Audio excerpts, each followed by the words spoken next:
Hello my dear students. आप सभी का स्वागत है एनसीईआरटी की छोटी छोटी बातें सीरीज पर, जहां पर आपको मिलती है एनसीईआरटी की हर एक लाइन की detail explanation, previous year question plus multiple choice questions के साथ। जी हाँ, अगर आप क्लास 11th में हैं, क्लास 12th में हैं, या आप एक ड्रॉपर स्टूडेंट हैं जो नीट एग्जाम की प्रिपरेशन कर रहे हैं, तो आप बिल्कुल सही जगह पर आए हैं। जी हाँ, मैं हूँ सरला साहू और आप देख रहे हैं गेट साइंस सरला यूट्यूब चैनल। तो चलिए शुरू करते हैं हमारा आज का लेक्चर। आज हम पढ़ने वाले हैं class 11 biology chapter 6 anatomy of flowering plants. Flowering plants कौन होते हैं? एंजियोस्पर्म के मेंबर्स। एनसीईआरटी में यहाँ पे दिया गया है the tissue system and the anatomy of dicotyledonous and monocotyledonous plant. तो इसमें हम कौन कौन से पार्ट की एनाटॉमी पढ़ेंगे? Root, stem and leaf. ठीक है, तो आज हम कंप्लीट करेंगे द टिश्यू सिस्टम, ठीक है, फ्रॉम दी एनसीईआरटी। तो लेक्चर शुरू करने से पहले ध्यान देने वाली बात, पहली बात यह कि आपके पास एनसीईआरटी होनी चाहिए, पेन एंड कॉपी होनी चाहिए। ठीक है, ताकि आप किसी इंपॉर्टेंट पॉइंट्स को क्या कर सके, मार्क कर सके और कॉपी में आप उसको नोट कर सके, नोट्स बना सके। सेकंड, अगर आपको ये वीडियो स्लो लग रही हो तो आप इसको 1.25x स्पीड में करके देख सकते हैं। चलिए शुरू करते हैं the tissue system. We were discussing types of tissue based on the types of cells present. ठीक है, तो टाइप्स ऑफ सेल्स क्या बनाती हैं? टाइप्स ऑफ टिश्यूज बनाती हैं। तो ये चीज हमने पहले देख चुका है। Now let us now consider how tissues vary depending on their location in the plant body। तो प्लांट बॉडी में लोकेशन के बेसिस पर टिश्यूज को हम क्या करते हैं? डिवाइड करते हैं। जैसे कि एपिकल मेरिस्टेम हो गया जो कि टिप पर प्रेजेंट होता है, लेटरल मेरिस्टेम हो गया जो कि जो मैच्योर पार्ट्स है वहां पे आपको अलोंग द स्टेम और अलोंग द रूट, आपको साइड में कहाँ पे साइड में ये जो है लेटरल टिश्यूज है वो कहाँ पे प्रेजेंट होती है? साइड में प्रेजेंट होती है स्टेम एंड रूट्स के। इंटरकैलरी मेरिस्टेम होता है तो वो क्या होता है? दो मैच्योर टिश्यूज के बीच में आपका जो इंटरकैलरी मेरिस्टेम है वो आपको देखने को मिलता है। तो लोकेशन के बेसिस पर टिश्यू यहाँ पे डिपेंड करता है कि वो किस तरह का है। Now, their structure and function would also be dependent on the location। और इन ये जो टिश्यूज है उनका जो फंक्शन है ये भी कहाँ पे डिपेंड करेगा? उनके लोकेशन पे डिपेंड करेगा कि वो कहाँ पर प्रेजेंट है। On the basis of their structure and location, there are three types of tissue system। ठीक है, तो किसके बेसिस पर? उनके स्ट्रक्चर एंड लोकेशन के बेसिस पर यहाँ पे three different type of tissue system हमको देखने को मिलते हैं। ठीक है, इसके पहले वाले लेक्चर में हमने क्या पढ़ा था? टाइप्स ऑफ टिश्यू पढ़े थे, टाइप्स ऑफ टिश्यू। ठीक है, अब यहाँ पे हम क्या पढ़ेंगे? Types of tissue system. तो बहुत सारी टिश्यू मिलाकर के क्या बनाते हैं? टिश्यू सिस्टम बनाते हैं। उसी को हम यहाँ पे पढ़ेंगे। प्लांट बॉडी में आपको थ्री टाइप्स के आपको टिश्यू सिस्टम देखने को मिलेंगे। पहला है इपिडर्मल टिश्यू सिस्टम, सेकेंड है ग्राउंड और fundamental tissue system, and third है वॉस्कुलर और कंडक्टिंग टिश्यू सिस्टम। तो ये जो इपिडर्मल टिश्यू सिस्टम है ये क्या करता है? Outermost covering of plant body form करता है। ठीक है, जैसे कि ह्यूमन बॉडी में अगर आप आउटर मोस्ट कवरिंग को देखें तो वो क्या होता है? स्किन होता है। तो इसी तरह से ये जो इपिडर्मल टिश्यू सिस्टम है वो क्या करता है? पूरे के पूरे प्लांट बॉडी में शूट हो या रूट हो वहां पे क्या बनाता है?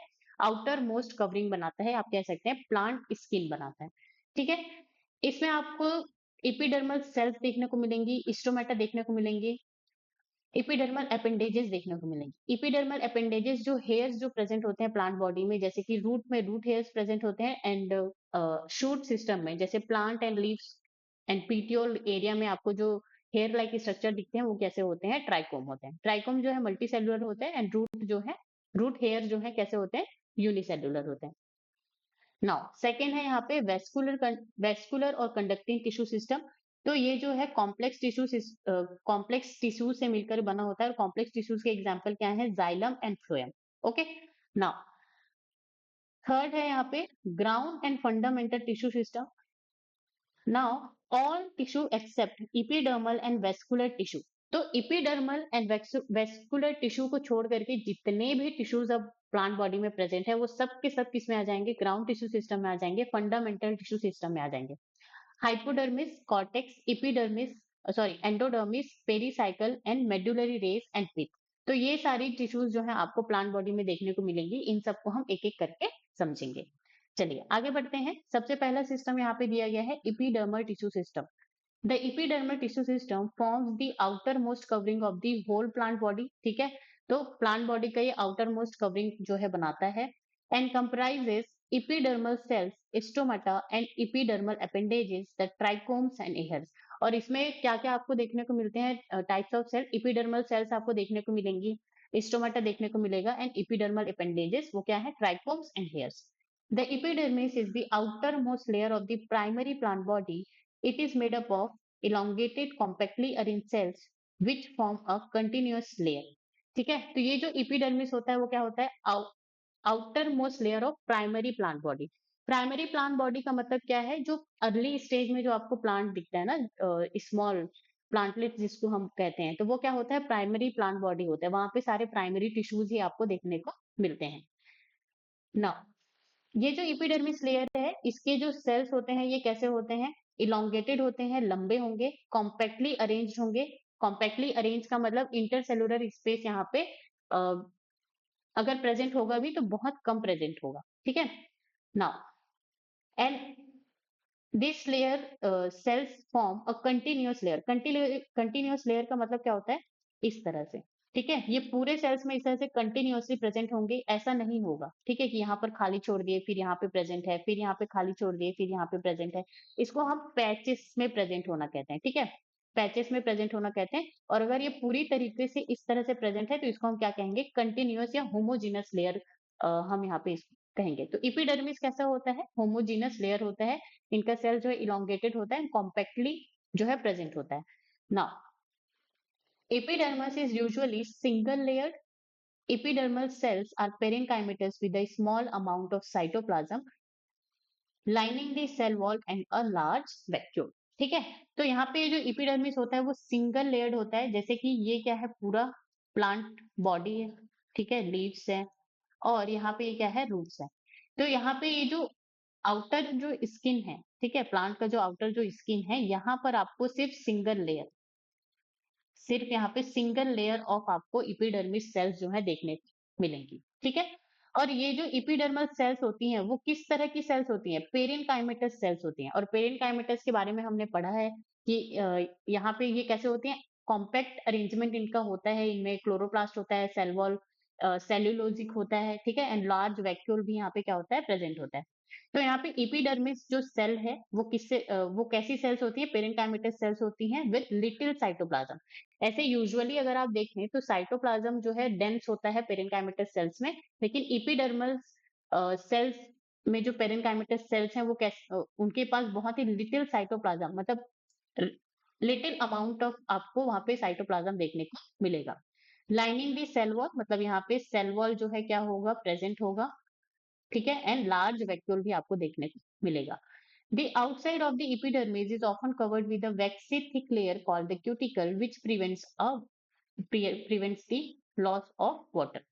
Cuticle is absent in roots. तो अब हम बात करते हैं किसकी? क्यूटिकल की। तो क्यूटिकल क्या है? यहाँ पे आउटर कवरिंग है, ठीक है। क्यूटिकल क्या होता है? वैक्सी थिक लेयर होता है, और ये जो क्यूटिकल है ये एब्सेंट इन रूट्स। तो ये क्या हमने देखा था? इपिडर्मल सेल्स देखी थी, या इपिडर्मल हमने लेयर देखा था। अब इसके ऊपर एक वैक्सी थिक लेयर क्या होता है? प्रेजेंट होता है, और इसी को हम क्या कहते हैं? क्यूटिकल कहते हैं। इसी को हम क्या कहते हैं? क्यूटिकल कहते हैं। और ये जो क्यूटिकल है ये आपको रूट्स में देखने को नहीं मिलेंगे। Cuticle is absent in roots, that is very important point. Now, stomata are structures present in the epidermis of leaves. Stomata regulate the process of transpiration and gases exchange.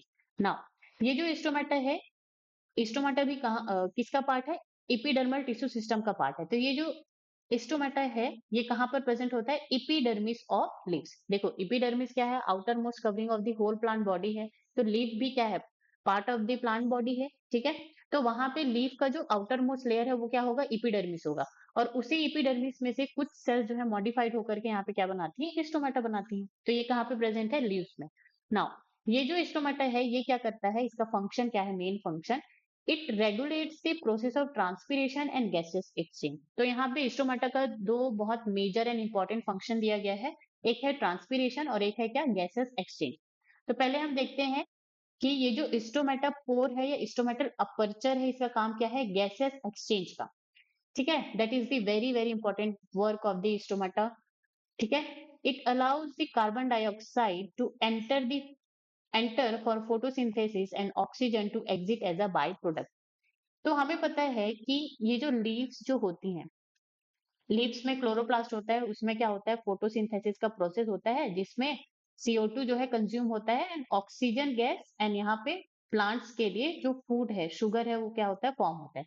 तो oxygen gas क्या होता है, ये जो leaves हैं इसमें ये जो कार्बन डाइऑक्साइड गैस है, ये क्या होता है, अंदर एंटर करता है एंड बदले में यहाँ पे ऑक्सीजन गैस को यहाँ पे क्या होता है, रिलीज होता है इन द इन्वायरमेंट। यहाँ तक बात समझ में आई? तो यहाँ पे क्या हो रहा है, गैसियस एक्सचेंज, कार्बन डाइऑक्साइड जो है प्लांट जो है ले रहा है इन्वायरमेंट से एंड बदले में यहाँ पे ऑक्सीजन गैस को क्या कर रहा है, रिलीज कर रहा है इन्वायरमेंट में। तो ये क्या हो गया, एक्सचेंज वाला काम हो गया। यहाँ तक बात समझ में आई? तो ये जो गैसेस एक्सचेंज है, इसी की वजह से यहाँ पे जो ऑक्सीजन गैस का जो है बैलेंस यहाँ पे इन्वायरमेंट में बना होता है। नाउ ट्रांसपिरेशन की अगर हम बात करें, controls the loss of water vapour from the plant, helping in water regulation. तो ये जो स्टोमेटा है, तो ये जो स्टोमेटा क्या होता है, यहाँ पे सिर्फ और सिर्फ एक पोर होता है, वहां पे कोई सेल नहीं है। ये दो सेल्स इस तरह से जुड़ी हुई होती है और यहाँ पे एक पोर क्रिएट होता है और इसी पोर को हम क्या कहते हैं, स्टोमेटा कहते हैं। तो ट्रांसपिरेशन प्रोसेस क्या है, ट्रांसपिरेशन प्रोसेस में क्या होता है, जो रूट होता है वहां से वाटर एब्जॉर्ब होता है और जो लीव्स हैं या यंग स्टेम्स है, वहां से क्या होता है, वाटर का लॉस होता है, मतलब रूट से एब्जॉर्ब हो रहा है and part of the plant से क्या हो रहा है, वाटर वेपर के थ्रू में वो फिर से इन्वायरमेंट में चला जा रहा है। तो ये क्या होता है, ट्रांसपीरेशन, और ट्रांसपीरेशन के थ्रू वाटर लॉस होता है। तो इस वाटर लॉस को कंट्रोल कौन करता है, स्टोमाटा करता है। ठीक है, स्टोमाटा कैसे कंट्रोल करेगा, अगर ये पोर ओपन है तो वाटर जो है यहाँ से क्या होगी, उड़ जाएगी, ठीक है, इन्वायरमेंट में चली जाएगी। लेकिन यही जो स्टोमाटा पोर है वो इस तरह से क्या हो जाए, बंद हो जाए, वो क्या हो जाए, क्लोज हो जाए, तो वहां पे ट्रांसपीरेशन का जो प्रोसेस है उसको हम क्या कर सकते हैं, कंट्रोल कर सकते हैं और लॉस ऑफ वाटर क्या हो जाएगा, रिड्यूस हो जाएगा। ठीक है, चलिए, temperature control through transpiration, stomata helps in cooling the plant. ठीक है, तो ये जो ट्रांसपीरेशन प्रोसेस है उसकी वजह से, ट्रांसपीरेशन प्रोसेस हो किसके थ्रू रहा है, स्टोमाटा के थ्रू हो रहा है। ठीक है, तो यहाँ पे टेम्परेचर कंट्रोल होता है किसी वजह से स्टोमाटा, और स्टोमाटा क्या करता है, ट्रांसपीरेशन को कंट्रोल करता है, तो इसीलिए यहाँ पे टेम्परेचर कंट्रोल होता है। इसीलिए जब आप, जैसे बहुत धूप है बाहर, ठीक है, तो जहां पे ट्री नहीं है वहां पे आपको टेम्परेचर ज्यादा वहां पे आपको देखने को मिलेगा, और जैसे ही आप ट्री के पास आएंगे तो आपको वहां पे टेम्परेचर कम जो है देखने को मिलेगा। ठीक है, तो ये क्या होता है, temperature control. Now maintains water balance, opening and closing regulate water retention in the plant. ठीक है, तो ये स्टोमाटा क्या है, ओपन एंड क्लोज होकर के क्या करता है, वाटर को मेंटेन करता है प्लांट बॉडी के अंदर। यहाँ तक बात समझ में आई? चलिए, तो यहाँ पे हमने किसकी किसकी बात की, इपिडर्मल टिश्यू सिस्टम में कौन कौन आते हैं। इपिडर्मल टिश्यू सिस्टम में आपको क्या क्या देखने को मिलता है, इपिडर्मल सेल्स देखने को मिलेंगी, ठीक है, जो कि आउटर मोस्ट कवरिंग बनाती हैं। सेकेंड आपको क्या देखने को मिलेगा, इपिडर्मल अपेंडेजेस देखने को मिलेंगी, ठीक है, trichomes and hairs, and stomata आपको देखने को मिलेगा। अब हम स्टोमाटा के बारे में और पढ़ेंगे यहाँ पे। Each stomata is composed of two bean-shaped cells known as guard cells, which enclose stomata pore. In grasses, the guard cells are dumbbell-shaped. Okay. अब यहाँ पे क्या होता है कि ये जो हर एक जो स्टोमाटा है वो, ठीक है, किससे बना हुआ होता है, two bean shape guard cell. ठीक है, जो ईच स्टोमाटा है वो किससे बना होता है, गार्ड सेल से बना होता है, वो भी दो। अब यहाँ पे ये जो गार्ड सेल है, यहाँ पे ये दो तरह के शेप आपको यहाँ पे देखने को मिलता है। पहला है डम्बल शेप्ड, ठीक है, एंड सेकेंड है किडनी शेप। डम्बल शेप्ड का मतलब जो जिम में आप डंबल उठाते हैं इस तरह से, ठीक है, इस तरह से हम क्या करते हैं, डंबल उठाते हैं, तो इस तरह का शेप जो है ये गार्ड सेल का होता है। और किडनी बीन्स, ठीक है, जो किडनी बीन्स होती हैं उनका शेप जो है आपको इस तरह से आपको देखने को मिलता है। तो ये क्या हो जाएगा यहाँ पे, kidney shaped and dumbbell shape. तो डंबल शेप आपको मोनोकॉट्स में देखने को मिलता है, grasses, and kidney shaped guard cell आपको डाइकॉट्स में देखने को मिलता है। ठीक है, तो ये चीज आपको याद रखना है, मोनोकॉट्स फॉर एग्जाम्पल ग्रासेस, यहाँ पे एग्जाम्पल दिया भी गया है एनसीईआरटी में ग्रासेस का। नाउ अब यहाँ पे इस स्ट्रक्चर में, ये जो डंबल शेप्ड स्ट्रक्चर है, तो यहाँ पे ये क्या है, गार्ड सेल है, ये क्या है, ये एक गार्ड सेल है, ये एक दूसरा गार्ड सेल है। अब यहाँ पे ये जो ओपनिंग जो यहाँ पे दिख रही है, ये क्या है, सिर्फ और सिर्फ ओपन पोर है, खाली जगह है। इसी को हम क्या कहते हैं, स्टोमा या फिर स्टोमाटा कहते हैं। इसी को हम क्या कहते हैं, स्टोमा, स्टोमाटा या फिर स्टोमाटा अपर्चर कहते हैं। और यहाँ पे ये जो किडनी शेप डायकॉट में जो आपको देखने को मिलते हैं गार्ड सेल, तो ये गार्ड सेल 1 है और ये गार्ड सेल 2 है। अब यहाँ पे ये जो खाली स्पेस है, ये जो व्हाइट पूरा पोर्शन आपको दिख रहा है, तो ये क्या होता है, ये भी क्या होता है, यहाँ पे स्टोमाटा होता है, स्टोमा होता है, या फिर इसको हम और क्या कहते हैं, स्टोमाटा अपर्चर कहते हैं। यहाँ तक बात समझ में आई? Now the outer walls of guard cells away from the stomatopore are thin and the inner walls towards the stomatal pore highly thickened. The guard cells possesses chloroplast and regulate the opening and closing of stomata. Now, यहाँ पे हम guard cells के बारे में कुछ जानकारी देखते हैं। तो ये गार्ड सेल्स क्या होती हैं? मॉडिफाइड इपिडर्मल सेल्स होती हैं। क्यों भाई? क्योंकि ये इपिडर्मल टिश्यू सिस्टम का ही क्या है, पार्ट है। अब गार्ड सेल्स का जो आउटर वॉल होता है वो कैसा होता है? थिन होता है। इनर वॉल कैसा होता है? थिक होता है। नाउ अब यहाँ पे हम देखते हैं ये जो किडनी शेप्ड है, यहाँ पे ये आपको कैसा दिख रहा है? ब्लैक ब्लैक दिख रहा है, थोड़ा सा थिक इमेज में। तो ये जो इनर वॉल है, ठीक है, ये क्या है, ये इनर वॉल है अंदर की तरफ। तो ये इनर वॉल कैसा होता है? थिक होता है, मोटा होता है। और ये जो आउटर वॉल है, ये क्या है? Outer wall. और ये जो आउटर वॉल क्या होता है? थिन होता है। अब यहाँ पे इसको आप इस तरह से भी देख सकते हैं, आउटर वॉल का मतलब क्या है? अवे फ्रॉम द स्टोमेटल पोर। तो यहाँ पे ये क्या हो जाएगा? स्टोमेटल पोर एंड ये जो आउटर वॉल है जो कि थिन है, वो कहाँ है? अवे फ्रॉम, दूर है किससे? स्टोमेटल पोर से। इनर वॉल की अगर हम बात करें, वो हाईली थिक है एंड टुवर्ड्स द स्टोमेटल पोर या फिर नियर द स्टोमेटल पोर। तो यहाँ पे ये जो ब्लैक ब्लैक आपको ये जो वॉल दिख रहा है, वो स्टोमेटल पोर के क्या है? बहुत पास है, टुवर्ड्स है, स्टोमेटल पोर की तरफ ये क्या है? प्रेजेंट है।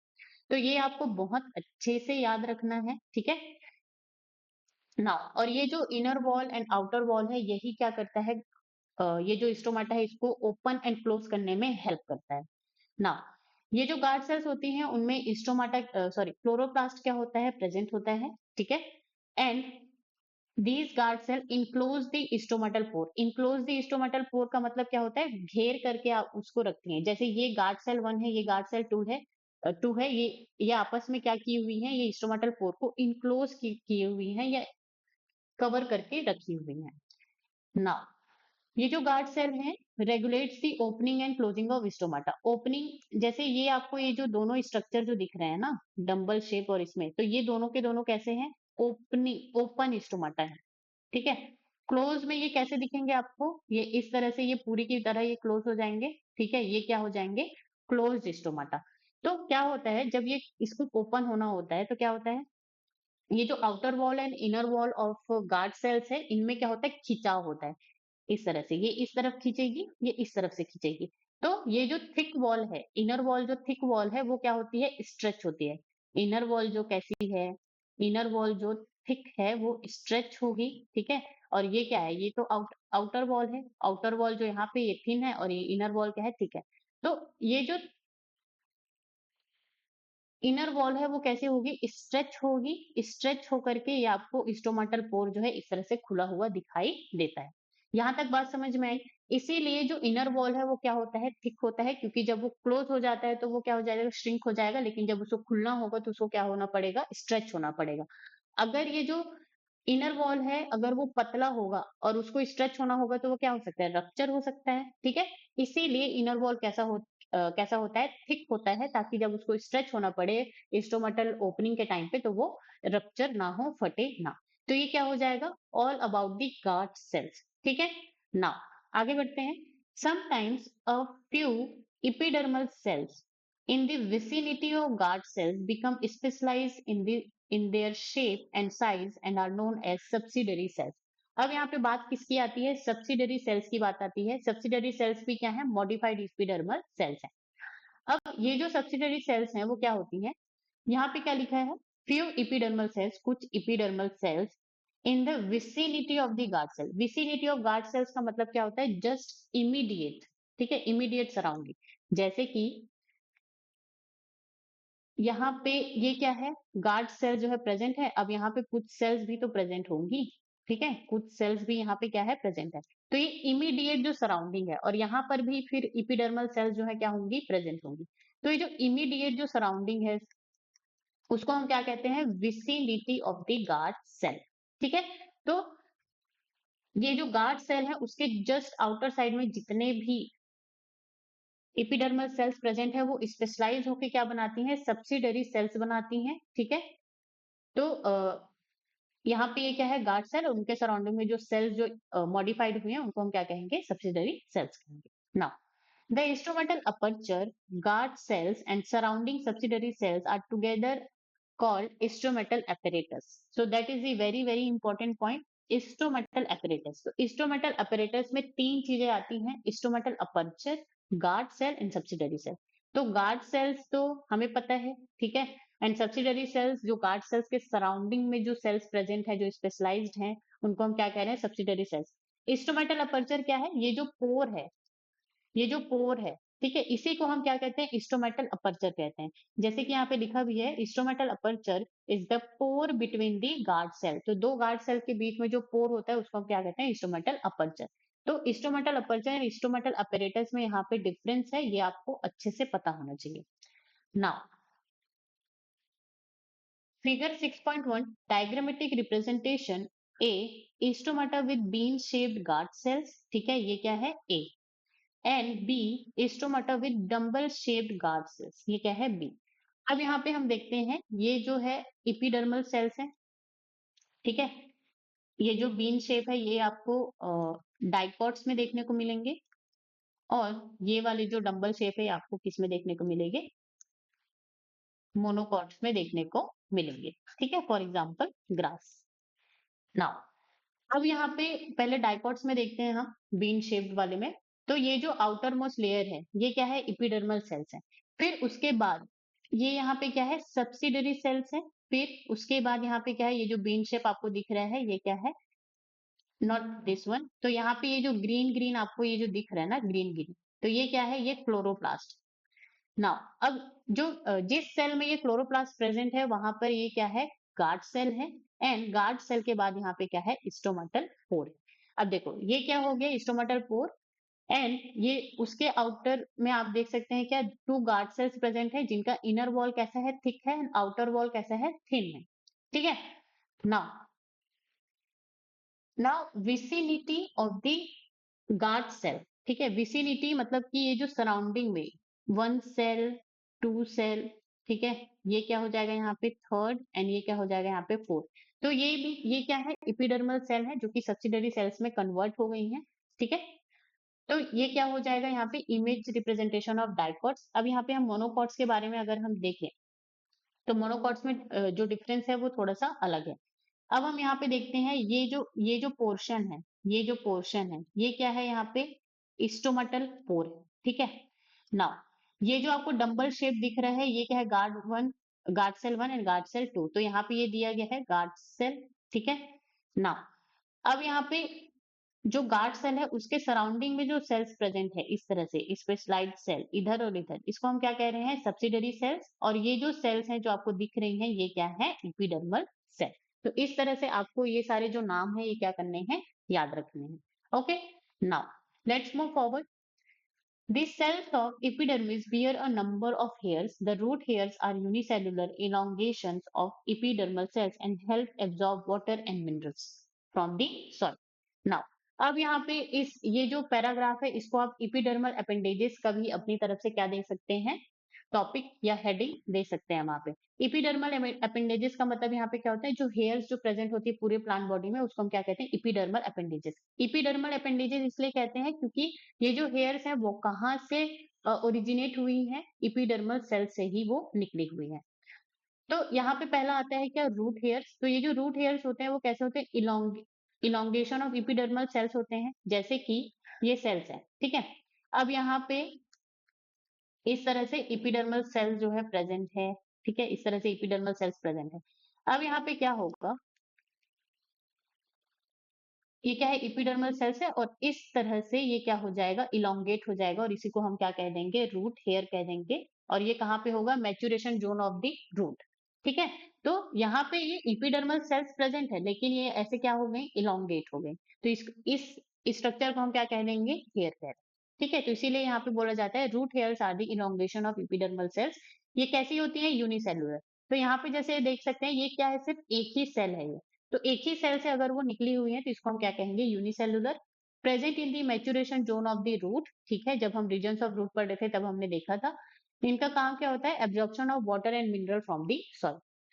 Now on the stem the epidermal hairs are called trichomes। तो स्टेम में जो epidermal hairs प्रेजेंट होते हैं उनको हम क्या कहते हैं, ट्राइकोम्स कहते हैं, ठीक है। hairs on stem is known as trichomes।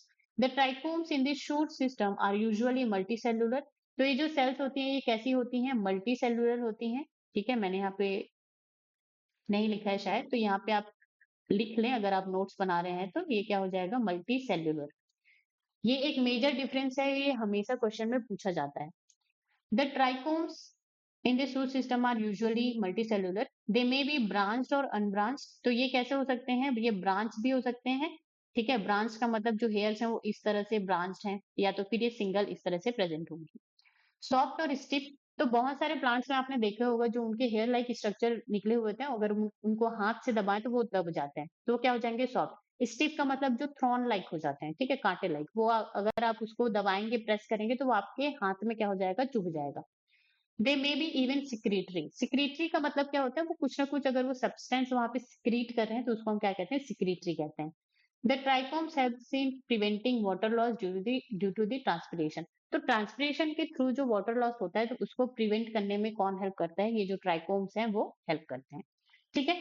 चलिए, the ground tissue system. All tissues except epidermal and vascular bundle constitute the ground tissue. तो इपिडर्मल सेल्स में जो भी कंपोनेंट्स आ रहे थे उसको आप छोड़ दीजिए, and vascular bundle tissue system में जो भी कंपोनेंट्स है, जाइलम एंड फ्लोएम, आप उसको छोड़ दीजिए। उसके अलावा जितने भी टिश्यूज हैं वो क्या है, ग्राउंड टिश्यूज हैं, ठीक है। It consist of simple tissues such as parenchyma, collenchyma and sclerenchyma. तो ये जो ग्राउंड टिश्यू सिस्टम है इसमें आपको सिंपल टिश्यूज भी आपको देखने को मिलेंगे, जैसे कि parenchyma, collenchyma and sclerenchyma. Parenchymatous cells are usually present in the cortex. तो कॉर्टेक्स रीजन में आपको पेरेन्काइमेटस सेल्स देखने को मिलेंगी, पेरिसाइकल में, पिथ में, मेडुलरी रेज में, in the primary stem and roots, ठीक है। तो ये सारे रीजन की जो सेल्स होती हैं वो कैसी होती हैं, पेरेन्काइमेटस होती हैं। In leaves the ground tissue consists of thin walled chloroplast containing cells and is called mesophyll। ठीक है, तो हमने जब पेरेन्काइमा पढ़ा था तो ऐसे पेरेन्काइमा जिनमें क्लोरोप्लास्ट प्रेजेंट हो उसको हम क्या कहते हैं, मीजोफिल। और ये मीजोफिल कहाँ पे प्रेजेंट होती है, लीव्स में प्रेजेंट होती है। और जैसे कि हमने कहा कि यहाँ पे ये जो ग्राउंड टिश्यू सिस्टम है, तो ये जो ग्राउंड टिश्यू सिस्टम है इसमें सिंपल टिश्यूज भी आएंगे, जैसे कि पेरेन्काइमा, कोलेनकाइमा एंड स्क्लेरेनकाइमा, ठीक है। तो यहाँ पे जो भी मेसोफिल्स हैं जो लीफ में प्रेजेंट है वो कहाँ पर वो किस किस टिश्यू सिस्टम का पार्ट होंगी, ग्राउंड टिश्यू सिस्टम का पार्ट होंगी। इसके अलावा यहाँ पे आपको ग्राउंड टिश्यू सिस्टम में hypodermis, cortex, endodermis, pericycle, medullary rays, pith, तो जितने भी यहाँ पे सेल्स होंगी, इस ये सारी रीजन्स में सेल्स होंगी, उनको हम क्या कहेंगे, ग्राउंड टिश्यू सिस्टम या फिर फंडामेंटल टिश्यू सिस्टम, ठीक है। यहाँ तक बात समझ में आई।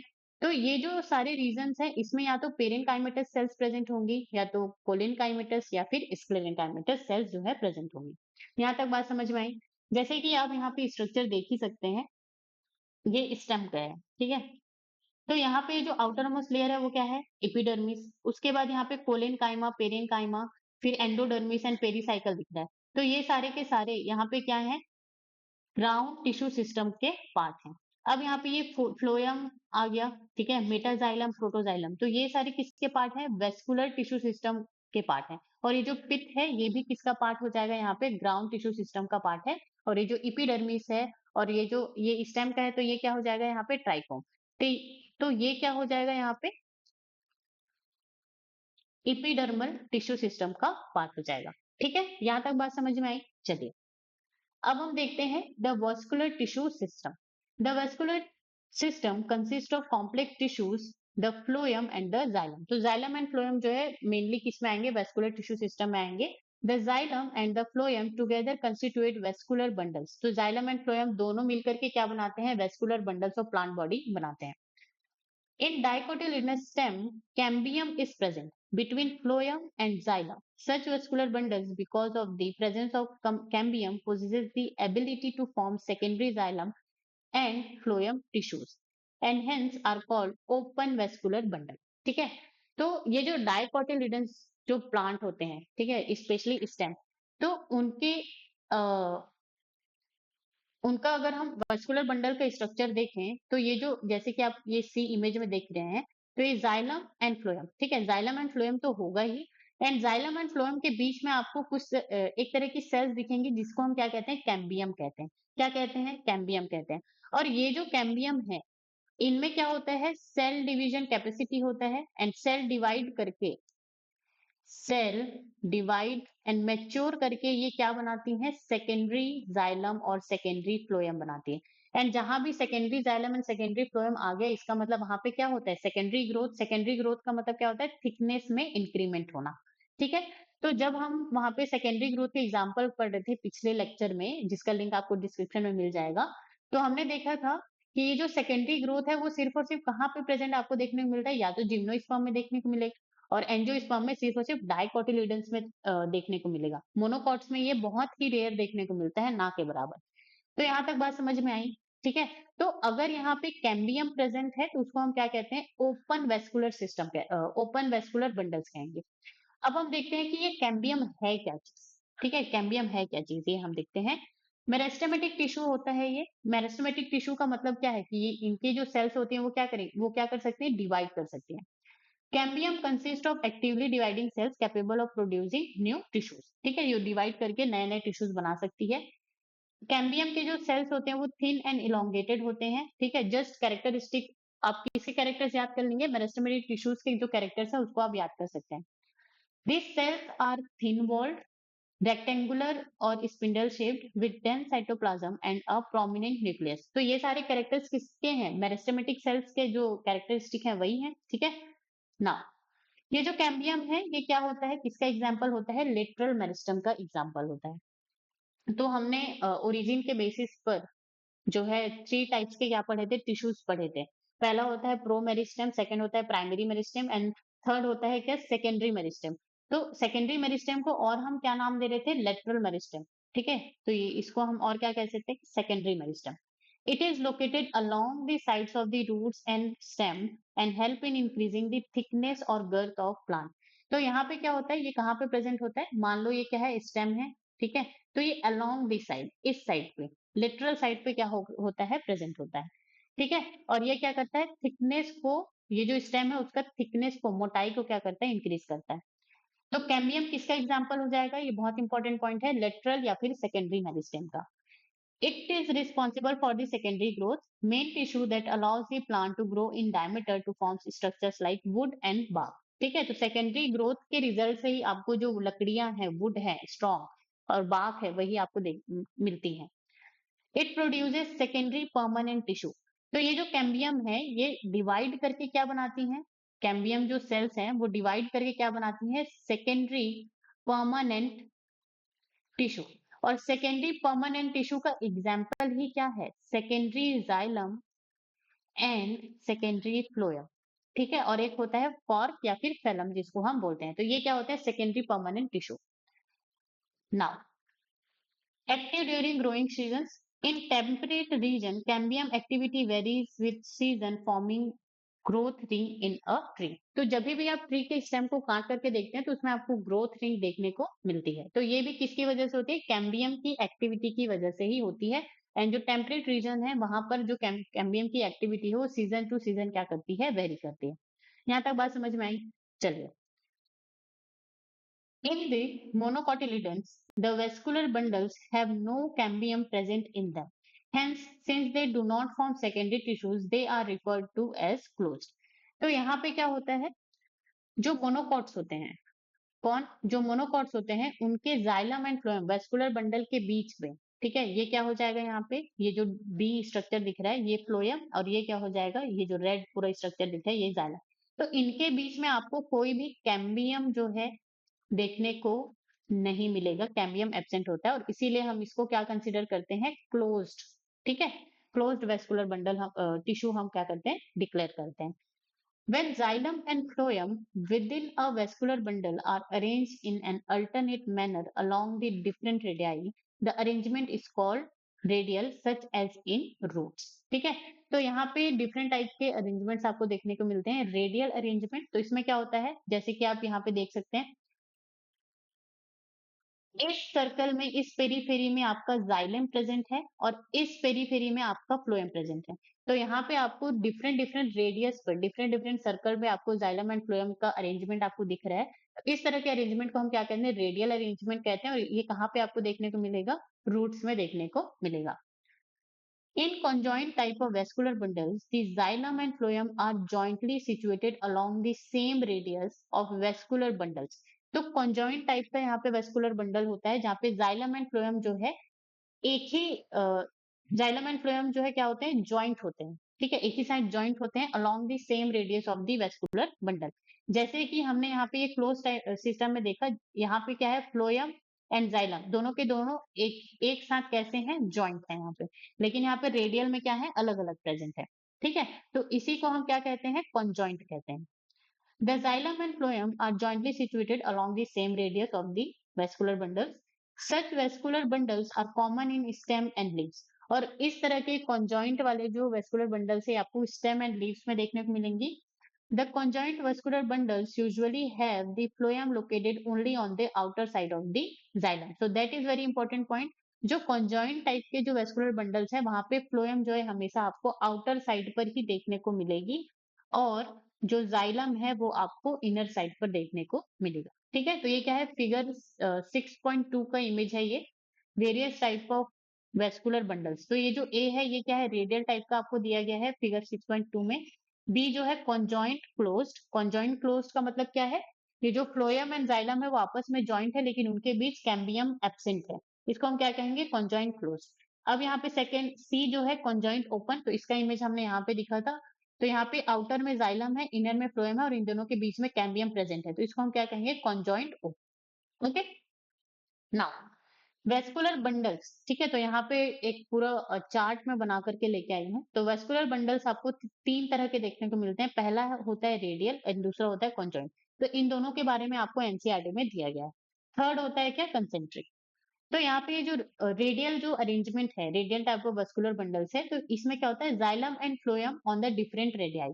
तो ये जो जाइलम है एंड ये जो फ्लोएम है ये डिफरेंट रेडियस पे आपको देखने को मिलेंगे। Example, roots of dicots and monocots. तो रेडियल टाइप ऑफ जो वेस्कुलर बंडल्स है आपको डाइकॉट्स एंड मोनोकॉट्स दोनों में देखने को मिलेंगे। अब हम बात करते हैं किसकी, कॉन्जॉइंट की। तो कॉन्जॉइंट में क्या होता है, common in stem and leaves. तो लीव्स एंड स्टेम में आपको देखने को मिलेगा xylem and phloem on same radii. तो जाइलम एंड फ्लोएम क्या है, सेम रेडियाई पर प्रेजेंट होते हैं। सेम रेडियाई का बोलने का मतलब यहाँ पे क्या है, जैसे हमने ये इमेज देखी थी, ये किसका इमेज था, स्टेम का। ठीक है, अब यहाँ पे आप देख सकते हैं ये जो रेड पार्ट है ये क्या है, जाइलम है, और ये यहाँ पे ये जो ब्लू पार्ट है वो क्या है, फ्लोएम है। तो यहाँ पे आप देख सकते हैं ये सारे के सारे एक ही रेडियस पर क्या है, प्रेजेंट है। जबकि यहाँ पे ये जो रेडियल है यहाँ पे जाइलम एंड फ्लोएम जो है डिफरेंट डिफरेंट रेडियस पर प्रेजेंट है। ठीक है, नाउ कॉन्जॉइंट भी यहाँ पे दो तरह का होता है, कोलेट्रल एंड बाइकोलेट्रल। तो कोलेट्रल में क्या होता है, फ्लोएम जो है आउटर साइड पर प्रेजेंट होता है, जाइलम जो है इनर साइड पर प्रेजेंट होता है। एंड कैम्बियम जो है प्रेजेंट हो भी सकता है और एब्सेंट भी हो सकता है। अब कोलेट्रल में भी आपको दो तरह के यहाँ पे देखने को मिलते हैं, क्लोज्ड एंड ओपन। अगर यहाँ पे कैम्बियम जो है एब्सेंट है, कैम्बियम जो है एब्सेंट है, तो हम उसको क्या कहेंगे, phloem and xylem.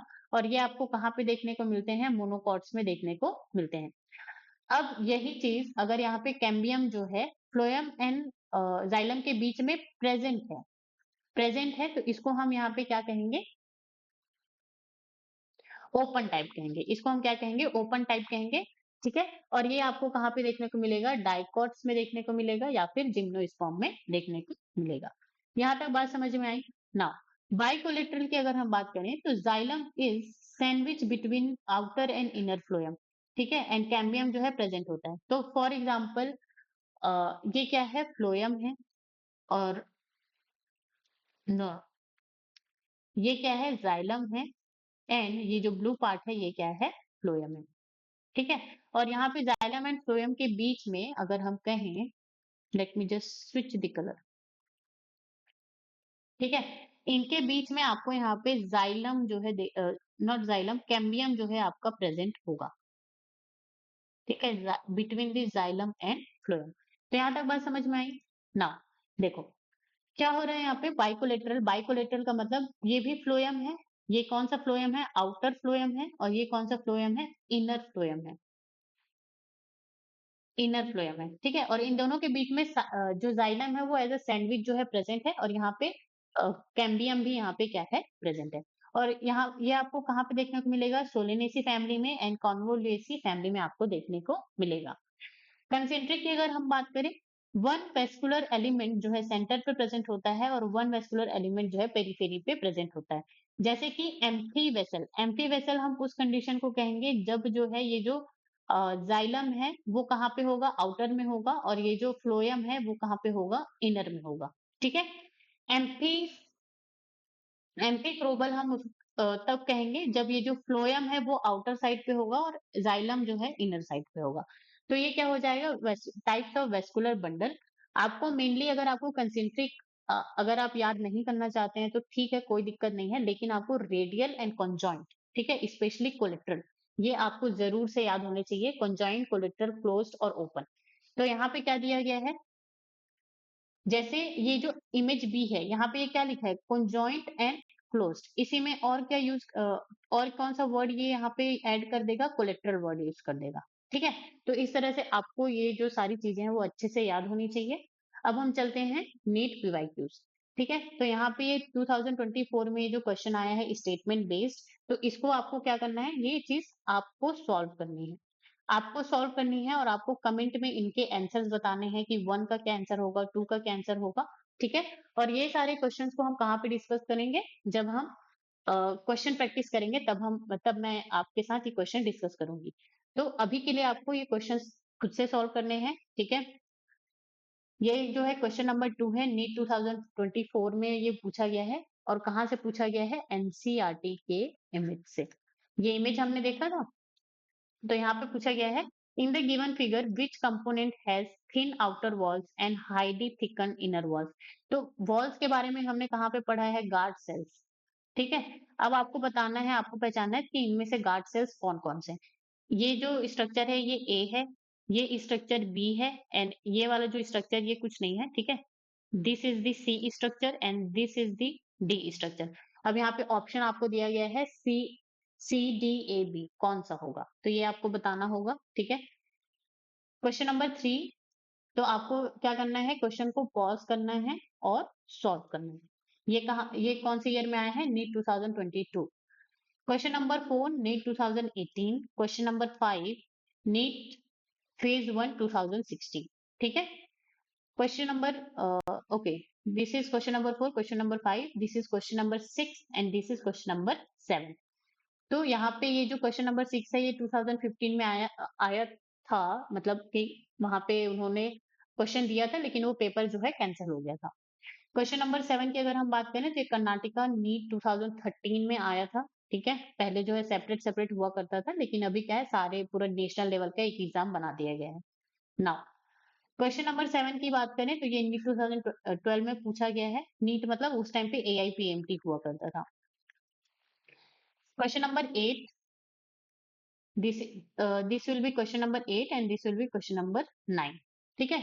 Ground tissue includes, तो ये तो हमने एनसीईआरटी में पढ़ा ही है, तो ये कहाँ पे आ जाएगा, नीट 2011। और ये सारे क्वेश्चंस का आंसर आपको एनसीईआरटी में ही मिलेगा, ठीक है।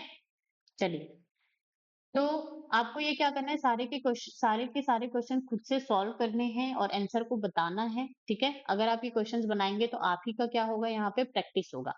नाउ अभी हम यहीं पर हमारा जो ये लेक्चर है इसको हम खत्म करते हैं, ठीक है। अगर आपको कोई भी डाउट हो किसी भी टॉपिक से रिलेटेड, तो आप जो है कमेंट सेक्शन में मुझे बता सकते हैं, मैं जरूर से रिस्पॉन्स करूंगी। So thank you so much guys for the watching this lecture. अगर ये लेक्चर आपको अच्छा लगा हो, समझ में आया हो, तो इसको लाइक कीजिएगा, कमेंट कीजिएगा एंड शेयर एंड सब्सक्राइब कीजिएगा चैनल को, and stay tune on Get Science YouTube channel. Thank you so much guys for the watching.